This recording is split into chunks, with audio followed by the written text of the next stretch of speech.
ഈ സദസ്സിങ്ങനെ തിങ്ങി നിറഞ്ഞാൽ, ഇതിങ്ങനെ ജനബാഹുല്യം കൊണ്ട് ഈ വേദിക്കും സദസ്സിനും ഉൾക്കൊള്ളാൻ കഴിയാത്ത ആളുകൾ ഇങ്ങനെ തിങ്ങി നിറഞ്ഞ് വഴിയിലുടനീളം നിന്നാൽ അതിൻ്റെ അർത്ഥം എന്താണെന്ന് കൃത്യമായി മനസ്സിലാക്കിയ ഒരാളാണ് ഞാൻ 2024 തെരഞ്ഞെടുപ്പിൽ. ഈ തെരഞ്ഞെടുപ്പിൻ്റെ മുമ്പും ഇങ്ങനെ തിങ്ങി നിറയുന്നുണ്ടെങ്കിൽ, നിങ്ങളിങ്ങനെ ഈ വെയിലിനെ വകവയ്ക്കാതെ ഇവിടെ വരുന്നുണ്ടെങ്കിൽ, പ്രതിപക്ഷ നേതാവിനെ ചുമലിലേറ്റി ഈ വേദിയിലേക്ക് ആനയിച്ച് കൊണ്ടുവരുമ്പോൾ വഴിയിലുടനീളം ആളുകൾ ഈ പുതുകയാത്രക്ക് അഭിവാദ്യങ്ങളുമായി വന്നു ചേരുന്നുണ്ടെങ്കിൽ, വടകരയുടെ മനസ്സ് ക്രിസ്റ്റൽ ക്ലിയർ ആണ്. അത് നമ്മുടെ വിജയത്തിന് വേണ്ടി നമുക്കൊപ്പം നിൽക്കുമെന്നുള്ളതിൻ്റെ ഉറച്ച പ്രഖ്യാപനം തന്നെയാണ് എന്ന കാര്യത്തിന് സംശയം വേണ്ട. ബഹുമാനപ്പെട്ട മാധ്യമ പ്രവർത്തകരോട് സ്നേഹത്തോടെ ഒരു വാക്ക് പറയുന്നു. നിങ്ങൾ തിക്കിനെ സംബന്ധിച്ചും തള്ളിനെ സംബന്ധിച്ചും ഒക്കെ കൊടുത്ത ചില വാർത്തകൾ കണ്ടു. അത് കൊടുത്തിട്ട് നിങ്ങൾക്ക് തൃപ്തി വരുന്നില്ലെങ്കിൽ ദയവായി ഈ തിക്കും തിരക്കിനെ സംബന്ധിച്ച് ഒരു വാർത്ത കൊടുക്കണമെന്ന് പ്രിയപ്പെട്ടവരോട് പറയാൻ ആഗ്രഹിക്കുന്നു. ഈ യാത്രയുടെ തിക്കും തിരക്കുമുണ്ട്. അത് നിങ്ങൾ വാർത്ത കൊടുത്ത തിക്കും തിരക്കുമല്ല.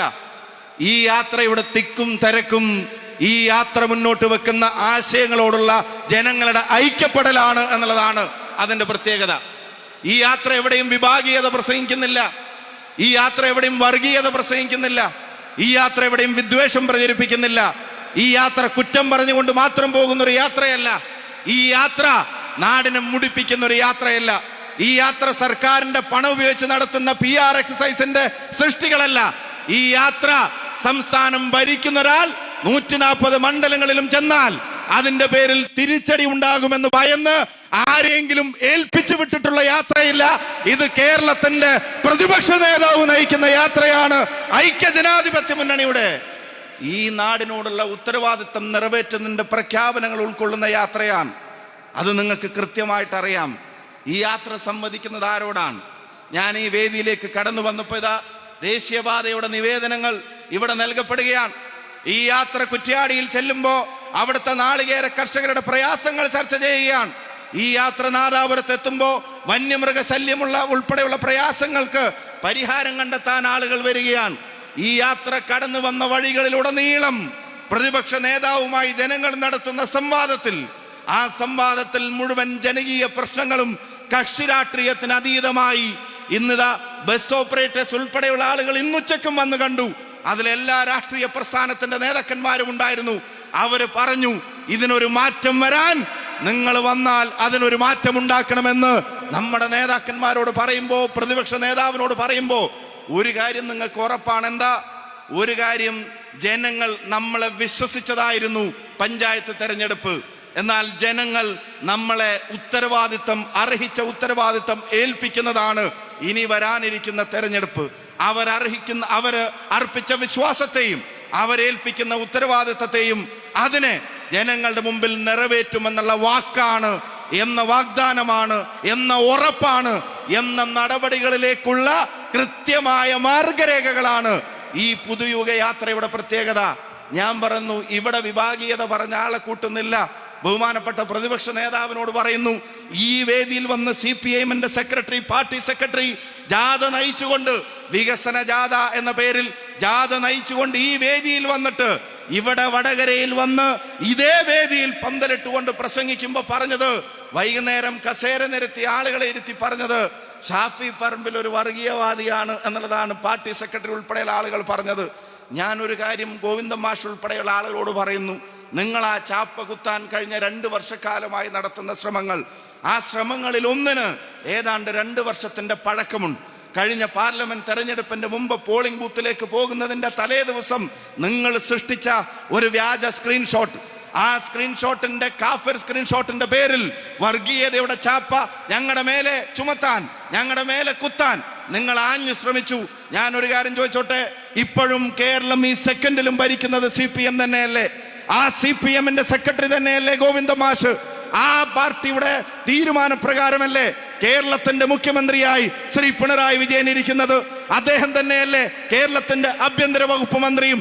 ഈ വടകരയുടെ മണ്ണിൽ നിന്ന് നെഞ്ചിൽ കൈവച്ച് പറയുന്നു, ആ സ്ക്രീൻഷോട്ട് ഉണ്ടാക്കിയത് ആരാണെങ്കിലും അത് പുറത്തു കൊണ്ടുവരാൻ എന്താണ് പിണറായി വിജയൻ നയിക്കുന്ന കേരളത്തിന്റെ പോലീസിന് കഴിയാതെ പോയത് എന്ന ചോദ്യം ആ ചോദ്യത്തിനൊരു ഉത്തരം ഈ ജനങ്ങളുടെ മുമ്പിൽ നിങ്ങൾക്ക് പറയാനുണ്ടോ?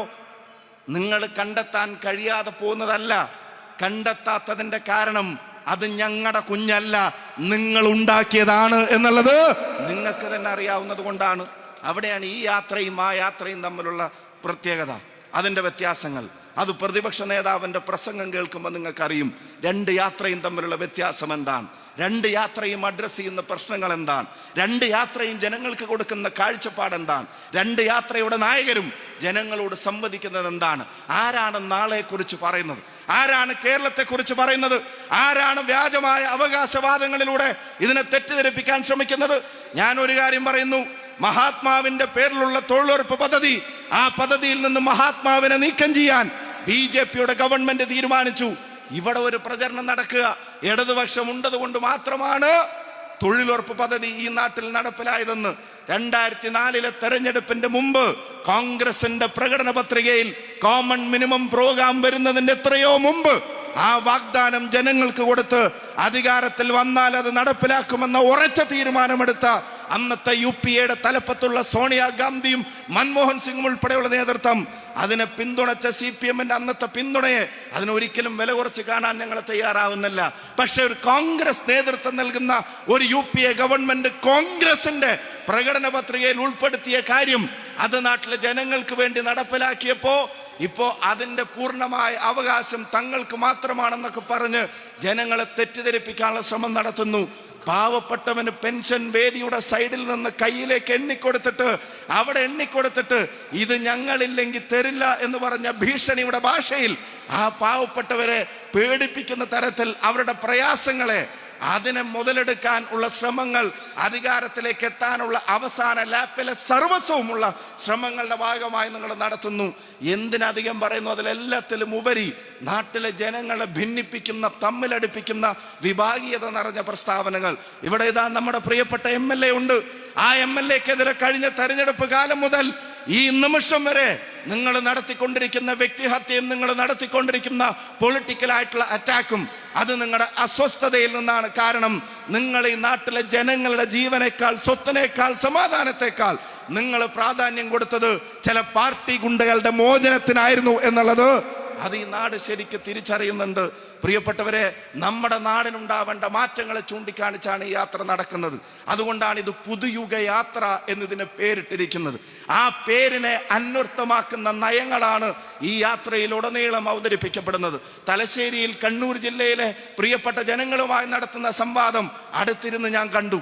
31ഓളം വിഭാഗങ്ങളിൽപ്പെട്ട പ്രയാസങ്ങൾ അനുഭവിക്കുന്ന ജനങ്ങൾ അവിടെ വന്നവരുടെ സങ്കട കണ്ണുനീർ അത് ആ അപേക്ഷകളിലൂടെ അവിടെ കൊടുത്തു. ഒരു കാര്യം പറയാം, ഓർഫനേജിൽ കഴിയേണ്ടി വരുന്ന അമ്മമാരുടെ പെൻഷനെ സംബന്ധിച്ച് പോലുമുള്ള നിവേദനങ്ങൾക്ക് ഒരു പരിഹാരം ഉണ്ടാവണം എന്ന് പറഞ്ഞ് കരഞ്ഞ് ക്ഷേമനിധിയിലെ ആനുകൂല്യങ്ങൾ കിട്ടാതെ മരണപ്പെട്ടു പോയവരുടെ കുടുംബാംഗങ്ങൾ പോലും വന്ന് തൊഴിലുറപ്പ് പദ്ധതിക്ക് വേണ്ടി നിൽക്കുന്ന അമ്മമാരവിടെ വന്ന് പരാതി പറയുമ്പോൾ പ്രതിപക്ഷ നേതാവിനോട് മാധ്യമങ്ങൾ ചോദിച്ചു, നിങ്ങൾ ആരുമായിട്ടാണ് കൂടിക്കാഴ്ച നടത്തിയത്? അദ്ദേഹം പറഞ്ഞ മറുപടി, പൗരപ്രമുഖരുമായിട്ടാണ് കൂടിക്കാഴ്ച നടത്തിയത്. ആരാണ് പൗരപ്രമുഖർ? മിനി കൂപ്പറുകാരല്ല. പൗരപ്രമുഖർ എന്ന് പറയുന്നത് തൊഴിലുറപ്പ് തൊഴിലാളികളാണ്. ഇവിടെ ഈ പാവപ്പെട്ടവരാണ്, പെൻഷൻ കിട്ടാത്തവരാണ്, ക്ഷേമനിധിയിലെ ആനുകൂല്യങ്ങൾ നിഷേധിക്കപ്പെട്ടവരാണ്, വഴിയോര കച്ചവടക്കാരാണ്, കച്ചവടം നടത്തി പ്രയാസപ്പെടുന്ന വ്യാപാരികളാണ്. ഈ നാട്ടിലെ സർവ്വസ്വവും നഷ്ടപ്പെട്ടു പോകുന്ന സാധാരണക്കാരൻ, അവരാണ് പ്രമുഖൻ. അവരുടെ ശബ്ദത്തിനാണ്, അവരുടെ പ്രയാസങ്ങൾക്കാണ്, അത് കേൾക്കാനാണ് ഈ യാത്ര. അതിൻ്റെ പരിഹാരമാണ് ഈ യാത്രയുടെ നിർദ്ദേശങ്ങൾ. ബാക്കി കാര്യം അദ്ദേഹം പറയും. ഞാൻ ഒരൊറ്റ കാര്യം മാത്രം പറയുന്നു, ഈ നാട്ടിലെ ജനങ്ങളെ തമ്മിലടിപ്പിക്കുന്നതിനകത്ത് ഒരു മര്യാദയുമില്ലാതെ CPM മാറിക്കൊണ്ടിരിക്കുകയാണ്. സംഘപരിവാർ തോൽക്കുന്ന വിഭാഗീയത CPM നേതാക്കന്മാരുടെ വായിൽ നിന്ന് നിരന്തരം വരുന്നു. എൻ്റെ മേലെ, ഞങ്ങളുടെ മേലെ വർഗീയ ചാപ്പ കുത്താൻ ശ്രമിക്കുന്ന ഗോവിന്ദ മാഷ് ഉൾപ്പെടെയുള്ള ആളുകൾ പറയണം, ഈ നാട്ടിലെ ജനങ്ങൾ മറക്കാൻ ആഗ്രഹിക്കുന്ന, നാട്ടിലെ ജനങ്ങൾ മാന്തി പുണ്ണാക്കരുതെന്ന് ആഗ്രഹിക്കുന്ന മുറിവുകൾ അത് വീണ്ടും മാന്തി പുണ്ണാക്കാൻ ശ്രമിക്കുന്ന AK ബാലന്റെ പ്രസ്താവനയോട് ഈ പാർട്ടി എങ്ങനെയാണ് പ്രതികരിച്ചത്? നിങ്ങളുടെ മുഖ്യമന്ത്രി എങ്ങനെയാണ് പ്രതികരിച്ചത്? ജയിച്ചവരുടെ പേര് നോക്കിയാൽ അറിയാമെന്ന് പറയുന്ന സജി ചെറിയാന്റെ പ്രസ്താവനയോട് നിങ്ങളുടെ മുഖ്യമന്ത്രി എങ്ങനെയാണ് പ്രതികരിച്ചത്? നിങ്ങളുടെ പാർട്ടി എങ്ങനെയാണ് പ്രതികരിച്ചത്? അപ്പൊ സംഘപരിവാറിന്റെ ടോണും സംഘപരിവാറിന്റെ ഛായയും സംഘപരിവാറിന്റെ ഭാഷയും അത് CPM കടം കൊണ്ടിട്ടുണ്ടെങ്കിൽ ആ CPMനെ നിലക്ക് നിർത്താൻ, ആ CPM തിരുത്താൻ കുഞ്ഞികൃഷ്ണൻ പറഞ്ഞതുപോലെ, സഖാവ് കുഞ്ഞികൃഷ്ണൻ പറഞ്ഞതുപോലെ നേതൃത്വത്തെ പാർട്ടി തിരുത്തുന്ന ഒരു തെരഞ്ഞെടുപ്പാണ് കേരളത്തിൽ വരാൻ പോകുന്നത്. അയ്യന്റെ സ്വത്ത് കവർന്ന പത്മകുമാർ പാർട്ടിക്ക് വേണ്ടപ്പെട്ടവനും ധീര രക്തസാക്ഷിത്വം വഹിച്ച ധനരാജന്റെ കുടുംബത്തിന്റെ സഹായം നിഷേധിച്ചതിനെ അതിനെ തുറന്നു പറഞ്ഞ ഒരു കമ്മ്യൂണിസ്റ്റ് പാർട്ടിയുടെ പുറത്തുമായിട്ടുണ്ടെങ്കിൽ, ഞാൻ നേരത്തെ പറഞ്ഞത് ആവർത്തിക്കുന്നു, ഇത്തവണത്തെ ബാലറ്റ് മെഷീൻ മുമ്പിൽ വരുമ്പോ ജനാധിപത്യ മുന്നണിയുടെ ചിഹ്നങ്ങളിൽ, RMPയുടെ ചിഹ്നങ്ങളിൽ വോട്ട് രേഖപ്പെടുത്താൻ പോകുന്നത് കോൺഗ്രസ്സുകാർ മാത്രമായിരിക്കില്ല, ലീഗുകാർ മാത്രമായിരിക്കില്ല, RMPക്കാർ മാത്രമായിരിക്കില്ല, നിഷ്പക്ഷരായ ആളുകൾ മാത്രമായിരിക്കില്ല. വോട്ട് രേഖപ്പെടുത്താൻ ഈ നാട്ടിൽ ഏതെങ്കിലും ഒരു നല്ല സഖാവുണ്ടെങ്കിൽ അവന്റെ വോട്ടും ഇത്തവണ ഐക്യ ജനാധിപത്യ മുന്നണിക്കായിരിക്കുമെന്ന് ഈ തെരഞ്ഞെടുപ്പ് നമ്മളോട് പറയുന്നുണ്ട്. ഉജ്ജ്വലമായി യാത്ര നയിച്ച് ഈ വടകരയുടെ മണ്ണിലേക്ക് കടന്നു വന്ന രാവിലെ കുറ്റ്യാടിയുടെ 11 മണി, ഉച്ചക്ക് 12:45 1 മണിക്കും നാദാപുരത്തിന്റെ തെരുവിലൂടെ ഇന്ന് ആ വടകരയിൽ കോട്ടക്കുന്നിലേക്ക് നമ്മൾ അവിടുന്ന് താഴങ്ങാടി റോഡിന്റെ അവിടെ നിന്ന് ഇങ്ങോട്ട് ഈ ജനത്തിരക്ക് ഒഴുക്ക്, ഞാൻ മാധ്യമങ്ങളോട് പറയുന്നു, ഞങ്ങളുടെ തിക്കും തിരക്കും റിപ്പോർട്ട് ചെയ്യാൻ നിങ്ങൾക്ക് വെമ്പലുണ്ടെങ്കിൽ ഈ തിരക്ക് റിപ്പോർട്ട് ചെയ്യണം, ഈ തിക്ക് റിപ്പോർട്ട് ചെയ്യണം. വിഭാഗീയത പറയാതെ ആളെ കൂട്ടുന്ന ഈ പുതുയുഗ യാത്രയുടെ വിസ്മയം അത് റിപ്പോർട്ട് ചെയ്യണം എന്ന് മാത്രം പറഞ്ഞുകൊണ്ട് നിങ്ങളുടെ എല്ലാവരുടെയും അനുമതിയോടെ ബഹുമാന്യരായ UDF കൺവീനർ ഉൾപ്പെടെയുള്ള ബഹുമാന്യരായ എല്ലാ നേതാക്കന്മാരെയും അഭിവാദ്യം ചെയ്തുകൊണ്ട് ഈ സംഗമം ഔപചാരികമായി ഉദ്ഘാടനം ചെയ്തതായി പ്രഖ്യാപിക്കുന്നു. നന്ദി, നമസ്കാരം. ജയ് ഹിന്ദ്, ജയ് UDF. ഈ യാത്രയിൽ ഒരു വിസ്മയമുണ്ട്. നമ്മുടെ ബഹുമാന്യനായ ജില്ലാ കോൺഗ്രസ് കമ്മിറ്റിയുടെ president advocate K. Praveen Kumar അത് നിങ്ങളോട് പറയും. അതിനുവേണ്ടി അദ്ദേഹം